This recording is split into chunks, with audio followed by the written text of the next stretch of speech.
자, 신형 에스컬레이드입니다. 디자인부터 상품에 대한 개선, 옵션에 대한 부분까지도 많이 바뀐 점이 계기판, 디스플레이, 조수석 디스플레이가 일체로 연결된 55인치 디스플레이가 적용되었습니다. 약간 투박합니다. 근데 속도면에서는 또 우리나라 사람들에게 맞게끔 빠르게 나와요. 반갑습니다. 리스야 놀자 안 팀장입니다. 오늘은 제가 또 새롭게 판매를 시작한 페이스리프트된 신형 에스컬레이드를 출고하게 되었는데요. 과연 어떠한 디자인으로 또 어떠한 상품에 대한 개선이 이루어졌는지 함께 살펴보도록 하시죠.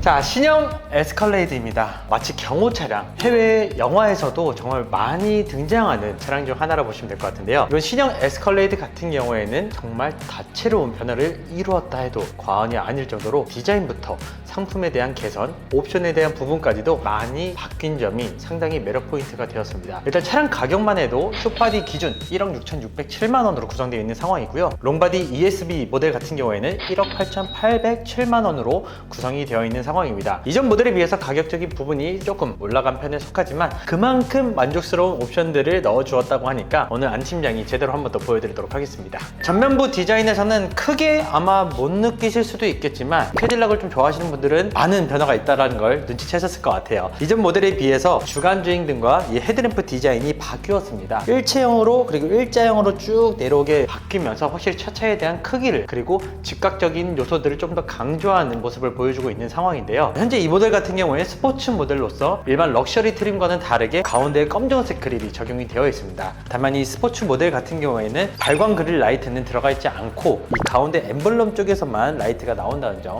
참고해 주시면 좋을 것 같습니다. 반면 럭셔리 같은 경우에는 전체적인 그릴 디자인에 LED로 함께 나오다 보니까 취향에 따라서 럭셔리 트림, 스포츠 트림을 선택을 해주시면 좋을 것 같습니다. 자, 지금 보시는 차량은 숏바디임에도 불구하고 상당히 긴 차체를 보여주고 있습니다. 무려 5.4m에 대한 전장 길이를 보여주고 있고 ESB 롱바디 같은 경우에는 약 5.8m에 대한 길이를 보여주고 있는 만큼 이 차량을 최소한 소유를 하시려면 주차에 대한 공간을 잘 확보를 해야 된다는 단점이 존재하지만 지금 보시는 것과 같이 큰 덩치로 인해서 우리가 느껴지는 감정은 어떻습니까? 안전하죠?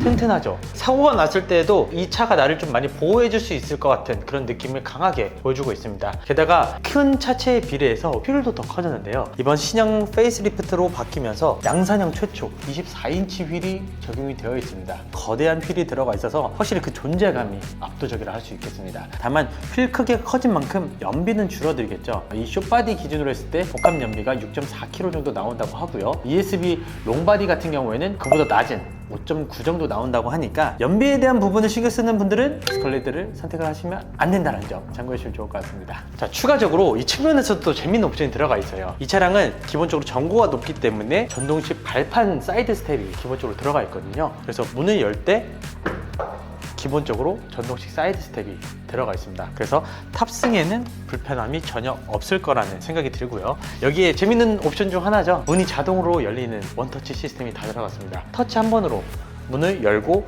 닫을 수 있는 기능까지 같이 함께 들어갔습니다.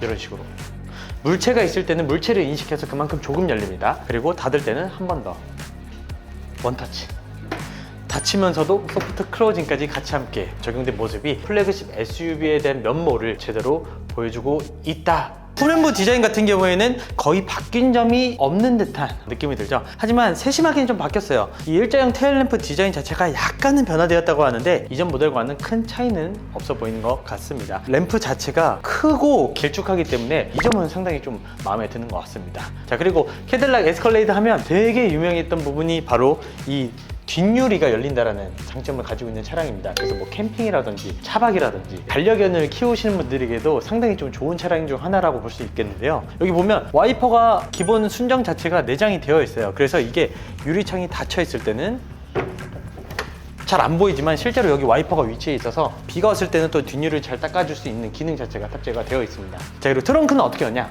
여기 엠블럼을 눌러주시고 빠져주시면 됩니다. 왜냐면 열리는 문 자체가 굉장히 크기 때문에 좀 나와주셔야 돼요. 지금 보시면 3열 시트 자체는 폴딩이 되어 있는 상황이지만 용품들 자체가 상당히 많이 들어가죠. 제가 일부러 조금 이 영상을 극대화시키기 위해서 용품을 좀 많이 넣긴 했어요. 일부러. 근데 실제로 3열 시트를 폴딩했을 때 골프백 4개 정도 실리고 보스턴백도 한 한 4개씩 실린다고 하니까 골프 여행을 즐기시는 분들께서도 이 차를 선택해 주셔도 아주 좋을 것 같다 라고 생각이 들고요. 기본 7인승 차량이기 때문에 차량 안에 탑승할 수 있는 인원도 5명이나 되고 워낙에 큰 차체로 인해서 3열 시트 공간 자체도 상당히 좀 넓게 나오는 편입니다. 여러 실용성, 용도 이런 게 좀 다채로운 차량이기 때문에 패밀리카는 물론이고 여러분들께서 이 차량이 꼭 필요하시다면 리시안 울자 안 팀장을 찾아주시면 이만큼 서비스 한번 제가 신경 써보도록 하겠습니다. 자, 신형 에스컬레이드 실내가 정말 미쳤습니다. 이게 과연 미국에서 나온 차량이 맞냐라는 의구심이 들 정도로 디스플레이부터 센터 페시아 디자인, 핸들 디자인 모든 게 다 바뀌었습니다. 이제 미국 차라는 단점 자체가 투박하고 이게 과연 신형이 맞을까라는 생각이 들 정도로 조금 구식에 대한 느낌이 좀 강한 편이었는데 이번 신형 에스컬레이드는 계기판, 디스플레이, 조수석 디스플레이가 일체로 연결된 55인치 디스플레이가 적용되었습니다. 터치는 이 계기판 쪽은 당연히 안 되고 가운데 조수석 이 두 군데는 터치가 따로 된다고 합니다. 이렇게 시동을 걸면 화면 자체가 3단으로 분리가 되어 있는데 전혀 이질감이 없어요. 여기는 다 터치가 다 되는 상황인 거고 여기는 아무리 터치를 해도 터치는 되지 않습니다. 디스플레이 자체도 깔끔하게 핸드폰과 같이 디자인화되어 있어서 상당히 좀 편리한 것 같습니다. 차량에 대한 공조 버튼들은 따로 아래 디스플레이에 존재하기 때문에 굳이 운전하면서 이쪽 디스플레이를 쓸 일은 없을 것 같아요. 차량을 운전하면서 최대한 방해되지 않는 선에서 공조 버튼들을 조작을 할 수 있다는 장점을 가지고 있습니다. 그리고 핸들이 좀 신형으로 바뀌면서 기어 노브가 예전에 이쪽에 위치해 있었는데 이제는 벤츠처럼 바뀌었습니다. 그래서 이 핸들에서 따로 조작을 해주셔야 된다는 점 참고해 주시면 좋을 것 같고요. 컵홀더 차체가 워낙 크니까 이쪽에도 공간이 나와요. 또 여기는 무선 충전 공간인 것 같은데 아무래도 수입차 특성상 무선 충전 자체는 그렇게 빠르진 않습니다. 웬만하면 C타입이든 USB 타입을 이용한 유선으로 이제 충전을 하시는 걸 권장드리고 있고요. 안드로이드 오토, 애플 카플레이 모두 다 기본적으로 무료로 연동이 가능하다 보니까 이런 점도 상당히 좀 좋은 장점인 것 같습니다. 이 부분은 근데 구형과 똑같이 생겼어요. 이 커다란 수납 공간 안에 무엇이 있을까 궁금증을 유발하게 하는 곳인데 열 때는 이렇게 열어주시면 간이 냉장고가 따로 존재합니다. 이만한 옵션이 들어간 가격대의 차가 2억이 넘어가는 경우가 대반수인데 이런 기타적인 옵션들을 다 더해도 숏바디 기준 1억 6,600만 원으로 말씀드렸고 롱바디 같은 경우에는 1억 8,800만 원으로 말씀드렸습니다. 독일 차보다는 경쟁력이 있어요. X7만 해도 이런 옵션들이 전혀 없거든요. 하지만 가격대는 이 에스컬레이드와 비슷합니다. 하지만 에스컬레이드가 실질적인 옵션 자체가 더 좋은 것 같아요. 이번 신형 에스컬레이드 같은 경우에는 숏바디 기준 36개의 AKG 스피커가 들어갔고 롱바디 ESB 기준으로는 40개가 들어간다고 합니다. 이쪽 여러 군데 다 들어가 있습니다. 스피커 자체를 이렇게 많이 넣어주는 브랜드들 거의 없거든요. 캐딜락 에스컬레이드 자체가 마음을 먹고 제대로 된 페이스리프트를 이루었다라고 말씀드릴 수 있을 것 같습니다.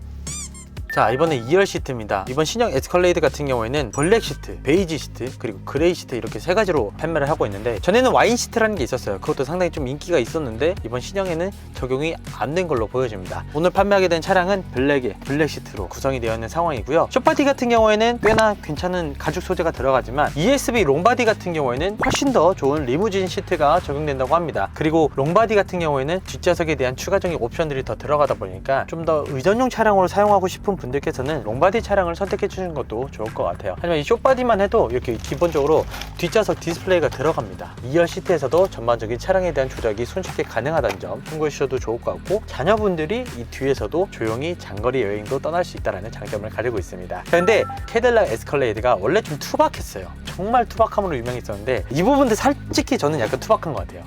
이쪽도 바뀌었으면 어땠을까 하는 생각이 드는데 또 너무 많이 바뀌면 금액이 더 올라가야 되잖아요. 앞서 보여드린 전반적인 외관, 실내 이런 게 다 마음에 들긴 하는데 약간 투박합니다. 근데 속도면에서는 또 우리나라 사람들에게 맞게끔 빠르게 나와요. 컵홀더가 그 외에 일단 공조 버튼들이 다 있기 때문에 뒷좌석에서도 쾌적한 환경을 또 즐겨볼 수 있다는 게 장점이죠. 자, 그리고 이 시트가 전동식은 아니고 또 수동식으로 해서 앞뒤를 조절을 할 수 있어요. 레버 버튼을 이용해서 당겨주시면 앞에 이렇게 뒤에 따로 조작이 가능하고요.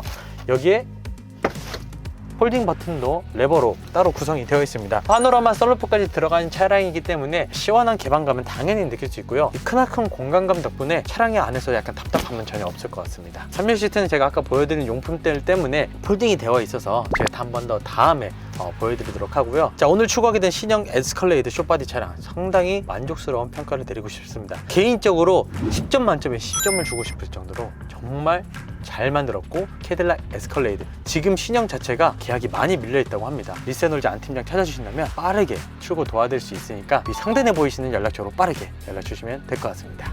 자, 오늘 이렇게 신형 캐딜락 에스컬레이드를 만나봤습니다. 확실히 좋아진 옵션, 웅장한 디자인 덕분에 패밀리카부터 의전용 차량들까지 다양한 용도로 사용되는 만큼 이 차량 지금 바로 문의 주신다면 빠르게 출고부터 아까 보여드린 용품으로 인한 서비스들 행복한 출고까지 약속드리도록 하겠습니다. 자, 오늘 준비한 영상은 여기까지고요. 다음에 또 좋은 영상으로 찾아뵙도록 하겠습니다. 이상 리센올자 안 팀장이었습니다. 감사합니다.